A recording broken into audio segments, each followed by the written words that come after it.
ஆதிசேஷன்னா என்ன, ஆதிசேஷன் உருவான கதையை பற்றி இந்த பதிவுல பார்க்கலாம். குழந்தை கண்ணனை கூடையில வச்சு வசுதேவர் யமுனையை கடக்கும் போது பெரிய மழை ஒண்ணு வந்ததுல, அந்த சமயம் குழந்தை கண்ணன் மழையில நனைஞ்சிடக்கூடாது அப்படிங்கிறதுக்காக தன்னோட படத்தை குடையா விரிச்சு கண்ணனை பாதுகாப்பா கூட்டிட்டு போன நாகத்தோட பேரு தான் ஆதிசேஷன். இப்போ அந்த ஆதிசேஷன் உருவான கதையை பார்க்கலாம். ஸ்ரீராமர் ராவணனை வென்று அயோத்திக்கு திரும்பினதுக்கு அப்புறம் அந்த நாட்டோட அரசனானாரு. அயோத்தி அரசனான ஸ்ரீ ராமச்சந்திரமூர்த்தியை பாக்குறதுக்காக ஒரு நாள் யமதர்மராஜா வந்தாரு. யமதர்மராஜா ஸ்ரீராமர் கிட்ட, அரசே, நான் உங்களிடம் ஒரு முக்கிய செய்தி சொல்ல வேண்டும்.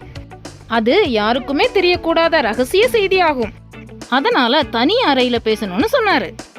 அது மட்டும் இல்லாம நம்ம பேசும்போது யாரும் நடுவுல வரவும் கூடாது, நம்ம பேசுறத கேட்கவும் கூடாதுன்னு கேட்டுக்கிட்டாரு.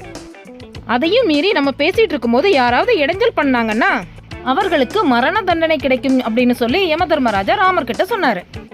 உடனே ராமரும் தன்னோட விசுவாசமான தம்பி லக்ஷ்மணரை வாயிற்காவலனா நிறுத்தினாரு.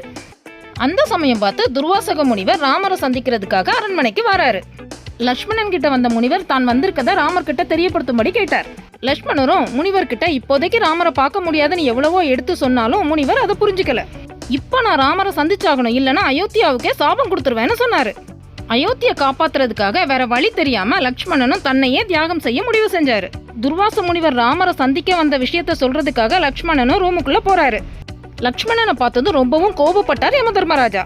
இதனால லக்ஷ்மணனோட உயிர் அவரோட உடலை விட்டு பிரிஞ்சுது. லக்ஷ்மணனோட உயிர் ஆதிசேஷனா மாறி வைகுண்டத்தை அடைஞ்சுது. இந்த பதிவு உங்களுக்கு பிடிச்சிருக்கும்னு நம்புறோம். தொடர்ந்து பார்க்கறதுக்கு லைக் பண்ணுங்க, ஷேர் பண்ணுங்க, சப்ஸ்கிரைப் பண்ணுங்க. நன்றி.